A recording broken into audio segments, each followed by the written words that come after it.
공포의 오렌지 씨앗. 1. 다락방의 비밀. 1887년 9월 하순의 어느 날 런던은 보기 드문 폭풍우에 휩쓸렸습니다. 바람은 아침부터 야수와 같이 울부짖으며 휘몰아쳤으며 밤이 되어도 전혀 그 기세가 수그러들지 않았습니다. 빗방울은 총알 같은 소리를 내며 하숙집 유리창을 두들겨댔습니다. 추리기계 같은 셜록 홈즈도 이 같은 대장연의 맹위 앞에서는 개미새끼보다도 무력했습니다. 그는 하루 종일 거실의 난로 앞에 붙어 앉아 범죄 기록의 정리에 열중했습니다. 나도 달리 할 일이 없었으므로 해양소설을 읽고 있었는데 밖의 폭풍우가 마치 대양의 파도처럼 책 속으로 뛰어들어오는 것 같아 소설의 박력을 크게 더해 주었습니다. 아내가 며칠 전에 아주머니 댁에 다니러 갔으므로 홈즈의 하숙집에서 신세를 지고 있었던 것입니다. 아니, 나는 문득 고개를 들었습니다. 홈즈, 초인종이 울렸잖아. 손님이 모양이야. 자네 친구인가 봐. 폭풍우 부는 날 더욱이 이렇게 밤늦게 찾아와 줄 만큼 다정한 친구는 자네밖에 없네. 그럼 사건을 부탁하러 온 사람이겠군. 그것도 매우 긴급한. 이번에는 문을 두드리는 소리가 들렸습니다. 홈즈는 서둘러 손님 접대 용의자를 챙기더니 들어오십시오. 하고 말했습니다. 방으로 들어온 사람은 22살쯤 되어 보이는 청년이었습니다. 금태 안경을 끼고 복장도 잘 갖추어 입은 데다가 어딘지 모르게 기품이 있어 보였습니다. 머리가 온통 헝클어지고 손에 들고 있는 우산이나 레인코트에서 계속 물이 뚝뚝 떨어지는 것으로 보아 폭풍우가 생각보다 대단하다는 것을 알 수 있었습니다. 아마 구두 속도 흠뻑 젖어 있을 것입니다. 그러나 램프 불빛에 비친 청년의 창백한 얼굴에는 육체적인 불쾌감보다 더 큰 걱정거리를 가지고 있음이 뚜렷이 나타났습니다. 홈즈 씨, 이런 날에 갑자기 방문하게 되어 죄송합니다. 청년은 어깨를 움츠리며 사과했습니다. 멀려 그런 건 조금도 걱정하지 마십시오. 자, 우산을 구석에 놓고 레인코트를 벗으시지요. 난로 옆에 걸어두면 곧 마를 겁니다. 그런데 당신은 남서부 쪽에서 오셨군요. 예, 그렇습니다. 서색수주의 호우섬에서 왔습니다. 대답을 하고 난 청년은 문득 깨달은 듯 그런데 어떻게 그걸? 하고 놀란 표정을 지었습니다. 당신의 구두 끝에 묻은 그 지방 특유의 점토와 백토가 섞인 흙을 보고 알았습니다. 아, 그걸로 알아내셨군요. 실은 프렌다워 게스트 소령의 소개로 찾아왔습니다. 프렌다워 게스트 소령이라. 아, 생각이 나는군요. 그와 알게 된 것은 카드놀이에 얽힌 사건 때문이었지요. 소령은 홈즈 씨가 손댄 사건치고 해결 안 된 사건은 하나도 없다고 말씀하시더군요. 그건 좀 과찬이군요. 나는 전능하신 하나님이 아니니까 패배하는 수도 있습니다. 지난번에도 전직 여배우에게 깨끗이 당했습니다. 그 외에는 다 이겼다고 해도 과언이 아니죠. 그럼 제 경우도 문제가 아니겠군요. 아무튼 이야기부터 들어볼까요? 아주 색다른 사건입니다. 저는 색다른 사건이 아니면 다루지 않습니다. 거긴 추울 테니까 좀 더 불옆으로 가까이 다가와 발을 말리시죠. 청년은 순순히 의자를 난로 곁으로 가까이 끌어다 놓고 젖은 발을 말리며 이야기를 시작하였습니다. 청년의 이름은 존 오픈쇼입니다. 그러나 사건의 주인공은 그가 아니라 그의 큰아버지와 아버지입니다. 존의 조부는 서색수주에서도 꽤 이름이 알려진 지주였습니다. 할아버지에게는 두 아들이 있었는데 큰아들이 일라이어스, 작은 아들이 존의 아버지인 조셉입니다. 조셉은 아주 우수한 타이어를 발명하여 공장을 세운 후 세계 각국에 수출하여 상당한 재산을 모았습니다. 일라이어스 역시 청년 시절에 신천지인 미국으로 건너가 남부에서 큰 농장을 경영하여 대성공을 거두었습니다. 1861년에 남북 전쟁이 시작되자 일랑이어스는 남군에 가담하여 용감하게 싸워서 대령으로까지 승진했습니다.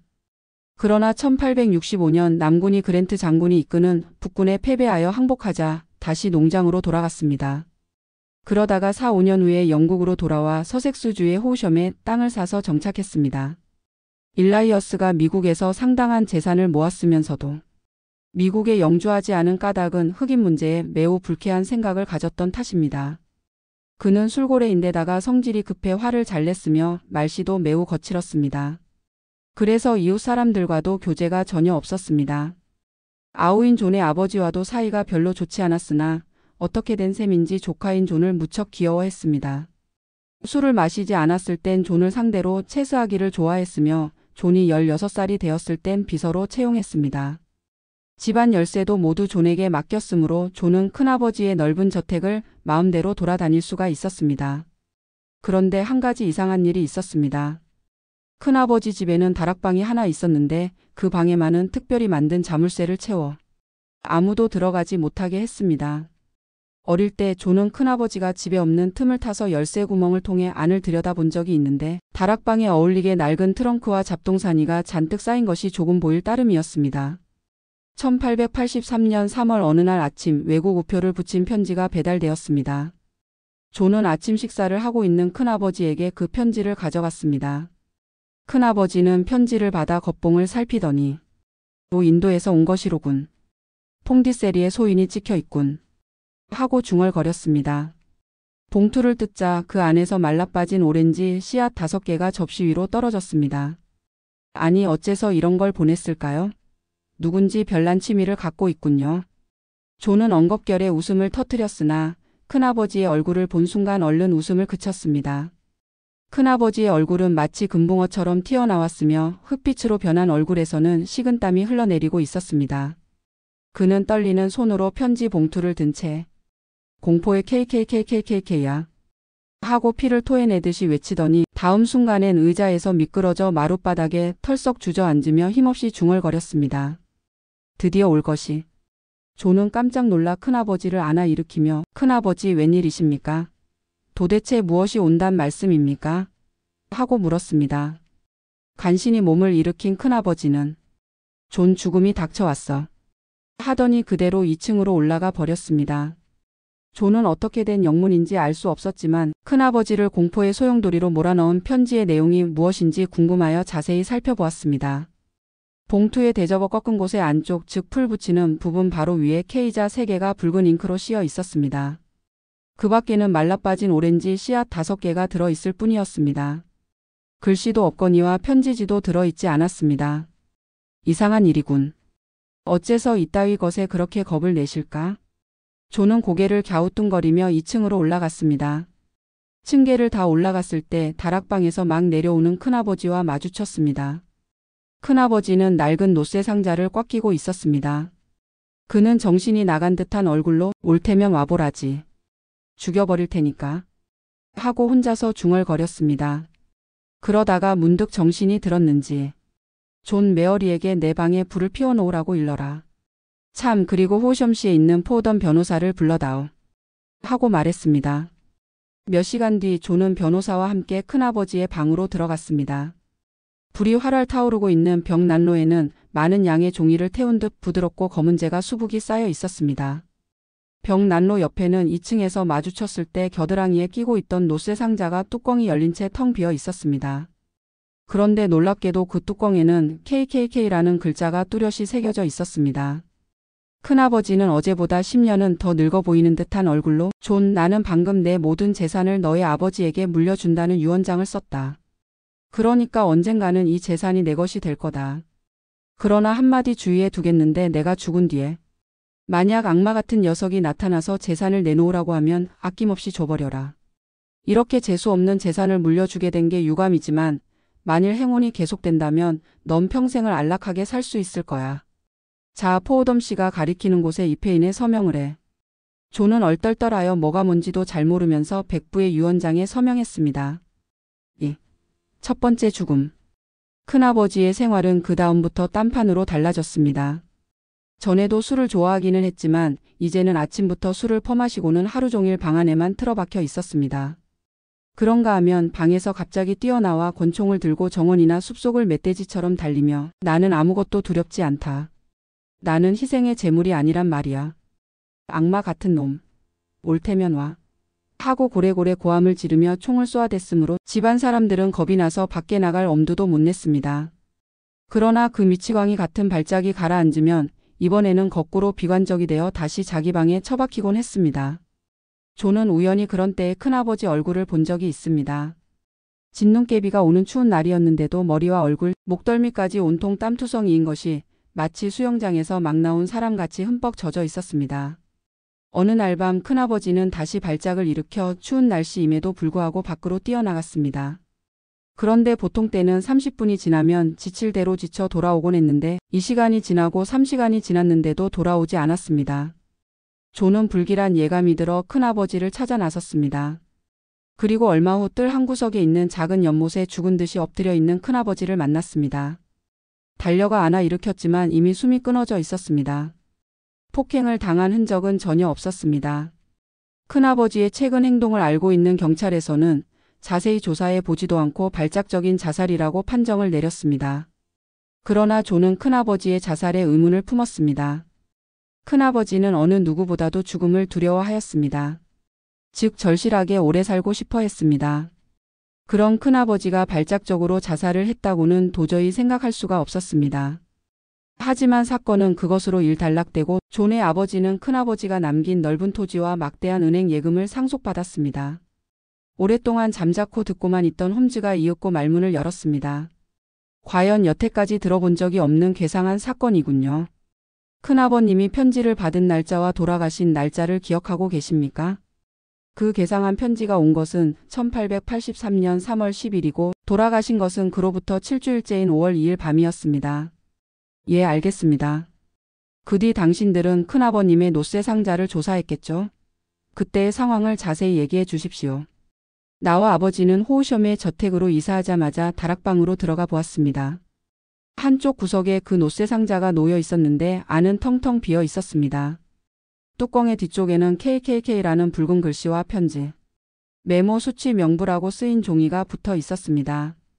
그 밖에도 다락방 안에는 큰아버지가 미국에 계실 때 쓰시던 서류와 수첩이 산더미같이 쌓여 있었습니다. 개 중에는 남북 전쟁의 기록도 있었습니다. 아버지는 그것을 대충 훑어보더니 형님은 남군을 위해 맹활약을 하셨나 보군 하고 혼잣말처럼 중얼거리시더군요. 그 밖에 다른 것은 또 없었습니까? 홈즈는 무엇인가를 간파해 내려는 듯 날카로운 눈초리로 물었습니다. 예, 또 있었습니다. 전쟁이 끝난 후 남부 여러 주의 부흥시대 이것도 있었습니다. 거기 나타난 것을 보면 큰아버지는 북부에서 온 정치가들에게 반감을 품고 저항운동을 했습니다. 또 흑인을 별로 좋아하지 않았다는 사실도 알게 되었습니다. 나는 큰아버지가 미국에서 돌아온 이유가 거기에 있으며 그런 이유 때문에 살해된 것 같아 몹시 불안했습니다. 그러나 그 뒤 평온한 나날이 계속되었으므로 어느 사이엔가 오렌지 씨앗도 KKK라는 붉은 글씨에 대한 근심도 잊어버렸습니다. 그런데 뜻하지 않은 사건이 또 일어났습니다. 3. 두 번째 죽음. 존과 아버지가 호우섬의 저택으로 이사한 것은 1884년 초였습니다. 그 이듬해인 1885년 1월 4일 아침 식탁에 앉아있던 아버지가 벼랑간 찢어지는 듯한 목소리로 외쳤습니다. 아니 이런.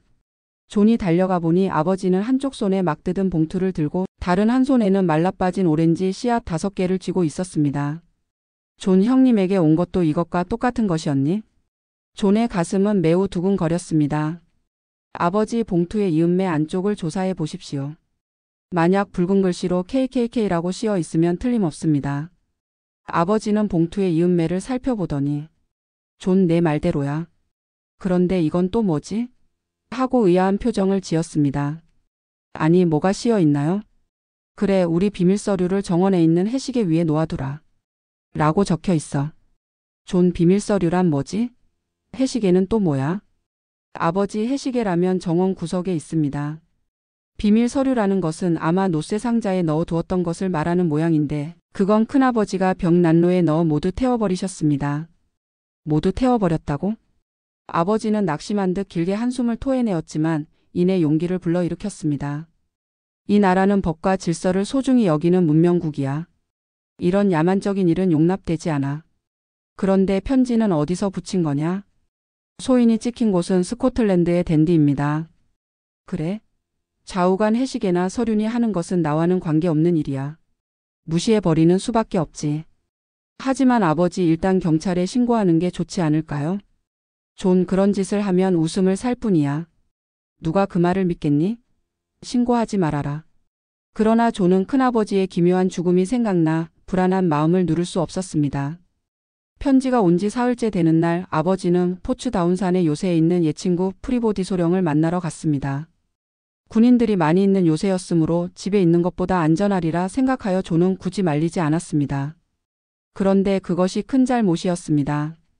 아버지가 떠나고 이틀째 되는 날 프리보디 소령으로부터 존에게 요새로 오라는 전보가 왔습니다. 존이 급히 달려가 보니 이미 아버지는 의식이 없었습니다. 요새 부근 일대에 파놓은 깊은 구덩이에 추락하여 두개골이 깨지는 바람에 그 자리에서 숨을 거두고 만 것입니다. 현장 부근은 지옥의 벌집이라 불릴 만큼 위험한 장소였습니다. 깊은 구덩이에는 목책도 없고 위험 표지판도 없는 데다가 미끄러지기 쉬워 그 고장 사람들조차 가까이 가기를 꺼리는 장소였습니다. 당신 아버지는 이곳 지리에 밟지 못해 이런 변을 당하신 것입니다. 산책하시는 도중에 호기심이 일어 들여다보다가 추락한 거죠. 지방경찰은 이렇게 말하며 단순한 사고로 처리해 버렸습니다. 존은 아버지가 변을 당했을 당시의 상황을 조사해 보았습니다. 그런데 공교롭게도 저녁 때 사고가 일어났으므로 목격자가 한 사람도 없었습니다. 또한 폭행을 당한 흔적도 전혀 없었습니다. 그러나 존은 아버지가 겁쟁이로 불릴 정도로 신중한 성격의 소유자라는 것을 잘 알고 있었습니다.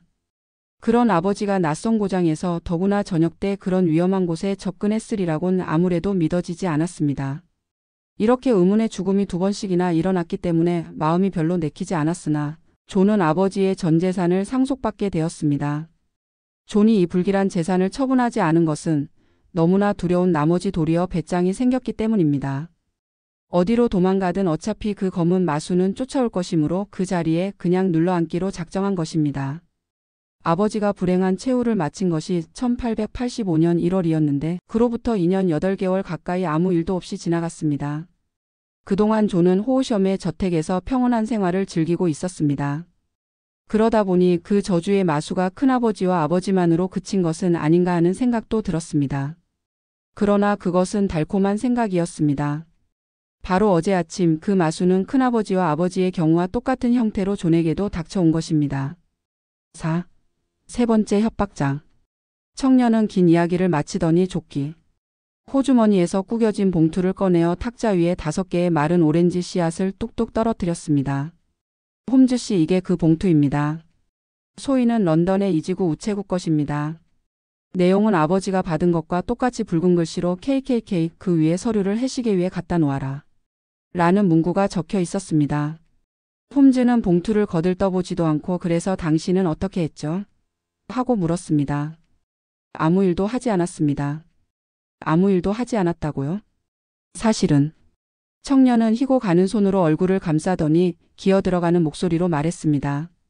전 어떻게 해야 좋을지 모르겠습니다. 마치 뱀에게 잡아먹히기만을 기다리는 개구리 같은 처지입니다. 홈즈는 딱하다는 얼굴로 그를 바라보며 그렇게 기운을 잃으면 못 써요. 하고 나무라듯이 말했습니다. 용기를 내야 하오. 그러면 이러한 위기쯤은 꼭 극복할 수 있을 거요. 경찰에는 신고했겠죠? 물론 신고했습니다. 그러나 경찰에선 제 이야기를 웃어 넘겼습니다. 담당 경감은 큰아버지나 아버지의 죽음이 돌발적인 사고로 인한 죽음이 틀림없다고 말했습니다. 그 편지와 오렌지 씨앗은 못된 녀석의 장난이지. 사고와는 관계가 없다는 것입니다. 아, 이 얼마나 어리석은 사람들인가. 홈즈는 벌떡 일어서서 주먹을 휘두르며 분개했습니다. 제 태도가 심각해 보였던지 그래도 호위 경관을 한 명 보내주더군요. 그 경관은 이곳으로 당신과 함께 왔겠군요. 아닙니다. 날씨가 너무 나빠 미안한 생각이 들어 저택에 남겨두고 왔습니다. 홈즈는 다시 주먹을 휘두르며 오픈쇼 씨, 당신은 경찰에 가지 말고 진작부터 이리로 왔어야 했어. 왜 일찍 안 오셨죠? 하고 나무라듯이 말했습니다. 생각하다 못해 플랜더어 게스트 소령에게 털어놓은 것이 오늘 아침의 일입니다. 그랬더니 소령이 여길 소개해 주시기에. 그렇다면 할 수 없죠. 아무튼 세 번째의 협박장이 온 지 벌써 이틀이 지났소. 재빨리 방비태세를 갖추지 않으면 안 됩니다. 그 밖에 뭔가 적의 정체를 알 수 있는 자료가 없을까요? 있습니다. 존은 양복호 주머니를 뒤지더니 색이 바랜 파란 종이 쪽지를 꺼내어 탁자 위에 놓았습니다. 큰아버지가 서류를 태워버린 이튿날 큰아버지의 방에 들어갔더니 구석에 이게 떨어져 있었습니다. 틀림없이 노쇠 상자 속에서 나온 겁니다. 다른 것과 함께 태우려도 모르고 빠뜨린 것 같습니다. 홈즈는 그 종이 쪽지를 등불에 비춰보았습니다. 나도 들여다보았는데 가장자리가 들쑥날쑥한 것이 스프링으로 철한 일기장의 한 페이지를 잡아뜯은 것 같았습니다. 매니에 1869년 3월이라 적혀 있고 그 밑에 다음과 같이 수수께끼 같은 문구가 적혀 있었습니다. 4일 허드슨 오다. 늘 하던 대로 강경하게 자기 설을 주장함. 7일 맥코오리 펠러무어 스웨인 등 3명에게 씨앗을 보냄. 9일 맥코오리 떠남. 10일 스웨인 떠남. 12일 펠러무어를 방문 해결. 귀중한 자료군요. 소중히 간직하십시오. 하며 홈즈는 종이 쪽지를 청년에게 되돌려 주었습니다. 이것을 보니 사태는 생각했던 것보다 훨씬 절박합니다. 당신은 지금 곧 호우섬으로 돌아가십시오. 이런 폭풍우 속을 말입니까? 그렇소. 돌아가서 곧 이 종이 쪽지를 노쇠 상자 속에 넣어 두십시오. 그리고 편지지에다 다른 서류는 모두 큰아버지가 태워버렸으므로 이것 한 장밖에 남지 않았습니다. 라고 적어서 역시 노쇠 상자 안에 넣어야 하오. 성의를 다해서 쓰면 상대방도 믿어줄 것이오. 그리고 그것을 상대방이 지정한 대로 뜰에 있는 해시계 위에 놓아두십시오. 예, 알겠습니다. 행여 큰아버지나 아버지의 복수를 하려고 생각지 마십시오. 지금은 오로지 당신 몸에 닥쳐오고 있는 위험으로부터 벗어날 생각만 하십시오. 수수께끼를 푸는 것과 상대방의 체포 같은 것은 우선 뒤로 돌립시다. 예, 말씀대로 하겠습니다. 청년은 일어서서 레인코트를 입었습니다. 홈즈 씨의 자신의 넘치는 말씀을 듣고 있는 사이에 새로운 희망이 생겼습니다. 그럼 또 무슨 일이 생기면 연락드리겠습니다. 아무쪼록 조심하십시오. 돌아가실 때엔 역시 기차를 이용하겠죠? 예, 워털루역에서 탈 예정입니다. 아직 구시전입니다. 지금은 사람 왕래도 있을 테니 괜찮을 것입니다. 내일부터는 나도 행동을 개시하겠습니다. 그렇다면 호우섬으로 와주시겠단 말입니까? 아니요, 이 사건의 뿌리는 런던에 있소. 나는 그 뿌리를 찾아내어 송두리째 뽑을 생각입니다. 잘 부탁하겠습니다.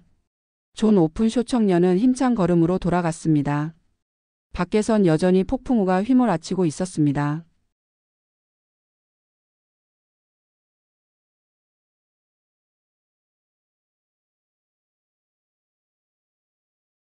시청해 주셔서 감사합니다. 구독, 좋아요. 끝.